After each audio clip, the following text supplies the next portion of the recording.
Ty Emberson is coming out of the Oilers lineup. Troy Stecher is coming in. Okay. I like that decision. I don't mind that. Again, Emberson got dog walked on that one goal. It was ugly. No, sorry, that was Pud Colson. That was 92. Yeah, and not 46. Yeah, it was the two defensemen.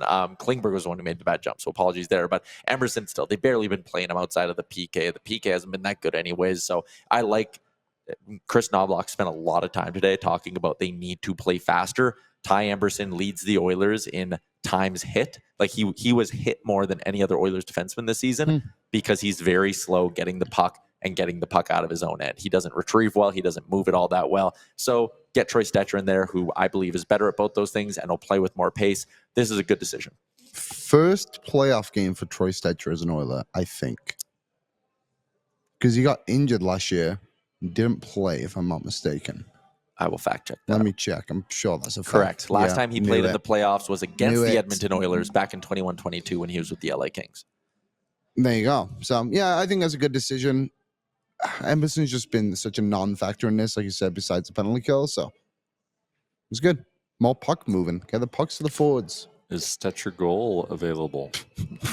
Maybe. Just asking for a friend. Here's the other thing that we're speculating on right now. It sounds like they're going to be either taking Viktor Arvidsson out or he's day-to-day. Knoblauch said there's a few guys that are day-to-day, so it's leading to some more questionable areas in their lineup. Arvidsson's not good.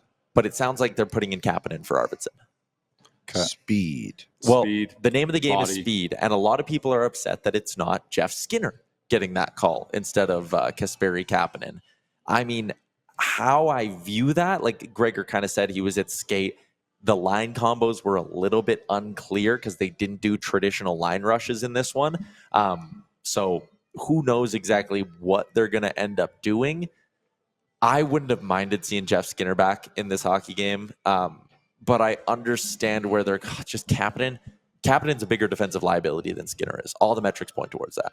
So the idea that you think you have some sort of an answer by going from putting Kapanen over Skinner, I don't know if I fully see it. Kapanen has a decent bit of scoring touch, but it's not where Skinner is.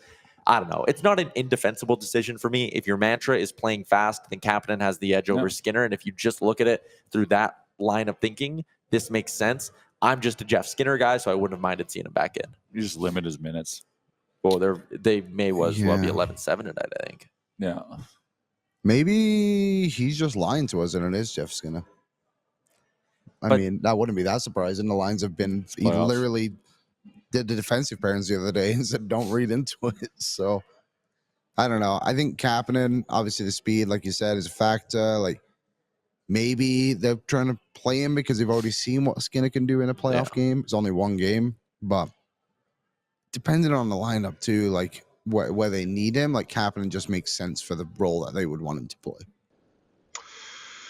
Yeah, they really shuffled it up, and I don't know if those are the lines we're going to see, to be honest, that they did in the morning skate this morning. It was kind of one of those mishmash, but maybe it will be. And you know what? Quite frankly, I think anytime you have a loss, and I think if you look at the last two games, things have been starting to go, a little bit off kilter for Edmonton as far as chances against and building. And listen, they've won one and they tied the game up in the third period. So they've been really close games. We're talking very fine margins here of winning and losing. So, but I think they want to get some fresh legs in there. Kapanen's very fast. He's a fast skater. They want to get some quickness with the wings.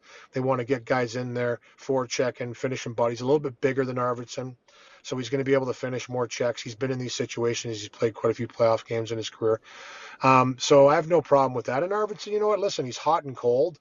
And he has dealt with some things this year. I don't know if he's dealing with anything right now. I don't think so. He was on the ice this morning. But this is just a change to get some fresh legs in there and a fresh perspective, maybe give the lineup a little jolt. And I think the Troy Stecher, for me, and I know I heard you guys talking a little bit earlier, is to get he might play with Darnell Nurse tonight. I think you're going to see that pairing tonight start the game. They seem to be a comfortable pairing. They played together a lot during the regular season. You can always shuffle. Paul Coffey will shuffle the defense core where he feels he needs to kind of get things going. But at the start, I think you're going to see those pairs that they've been familiar with go back together. I know Wallman played a little bit with Bouchard too, so we'll see who does that. I know you guys mentioned Kulak. We're going to have to wait and see who they do line up with. But I know one thing's for certain: there will be some shuffling. But I think it's just a punch to the lineup, guys. I mean, Ty Emberson, And I'll be honest, I don't think he's played terrible. I think he's played okay. He just hasn't played a lot. And when you get put on the bench like that, and trust me, I've been put on the bench in my day, it's really hard to get back up and running in the game. What's up, Nation citizens? If you like that video, then you need to be subscribed to the Oilers Nation YouTube. Podcasts, live shows, exclusive interviews, and analysis. Everything you need from your favorite voices at Oilers Nation. And you don't want to miss any of it, so hammer that subscribe button.